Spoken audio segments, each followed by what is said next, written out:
Thank you, Madam Mayor. I'm saddened to again be in the position of requesting a debate on constitutional changes as proposed by the administration, but with which we on this side cannot entirely agree. I'd stress that there are a number of sensible changes proposed, which I can support, so let's start with those.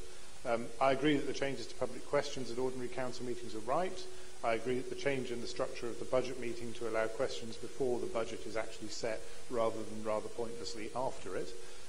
I'm relaxed about the formalisation of the scrutiny task and finish group processes. There are changes to the planning committee procedures.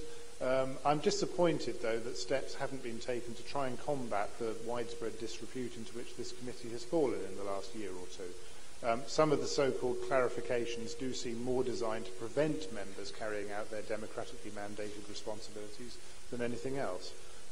We think that we should be making it easier for members and MPs to represent their residents, not less easy.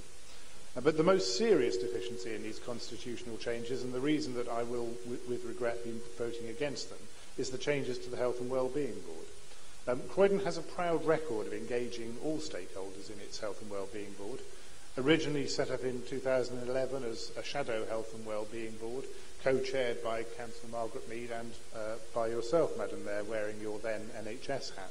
It was seen by many as a model for its engagement of the voluntary sector in the decision-making process.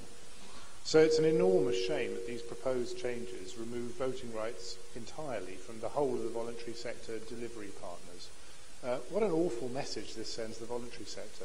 Yes, you're a vital and trusted partner. No, we don't want you to have any say at all in how the money is spent or targeted. I worry that this will be seen as a naked money grab by the council. If the council approves these changes, then Croydon Labour can actually outvote every other voting stakeholder put together, including the NHS, which seems a bit peculiar for a Health and Wellbeing Board. The voluntary sector is not happy with the way it's being treated. To me, it looks as though the sector as a whole is being treated with a considerable degree of contempt. Some of the partners are actually vital delivery partners in the Alliance Care Partnership, but vital partner or not, they'll henceforth get no formal say in the Health and Wellbeing Board. Other partners have worked positively with the council for decades, but they too are to be left out in the cold. If this council is serious about partnership working, it needs to take its partnership seriously.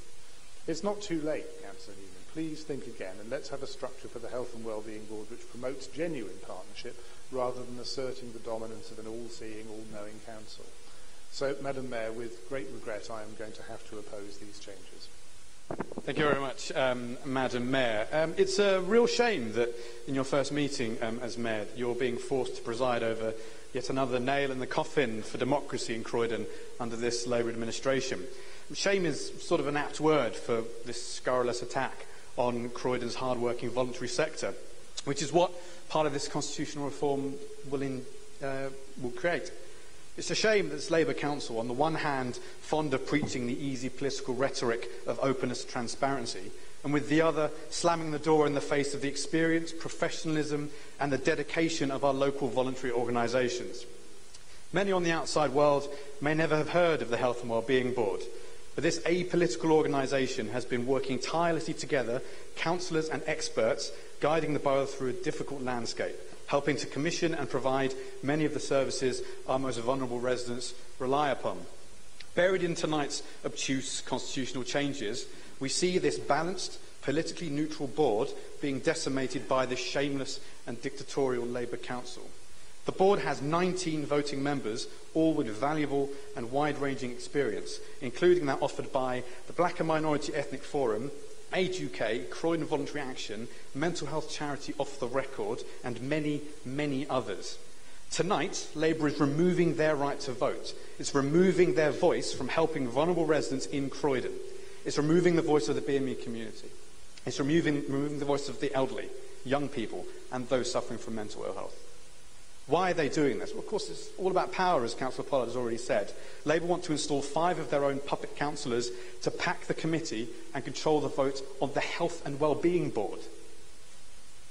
One of the current members that Labour is sacking has said, and I quote, "The board is being politicised by excluding voluntary organisations.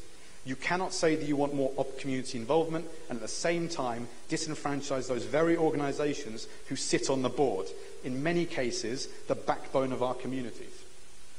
But I'm afraid they can.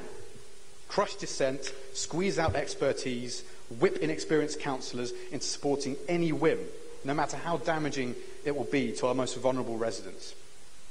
The Labour Party opposite me tonight will probably vote this through, knowing that they are disenfranchising the voluntary sector and politicising a body that is designed to look after the sick and the needy. And I hope they feel ashamed as they go to sleep tonight. But likely they won't. They don't seem capable of feeling shame, Madam Mayor. It's a really sad state of affairs, and I therefore oppose this item.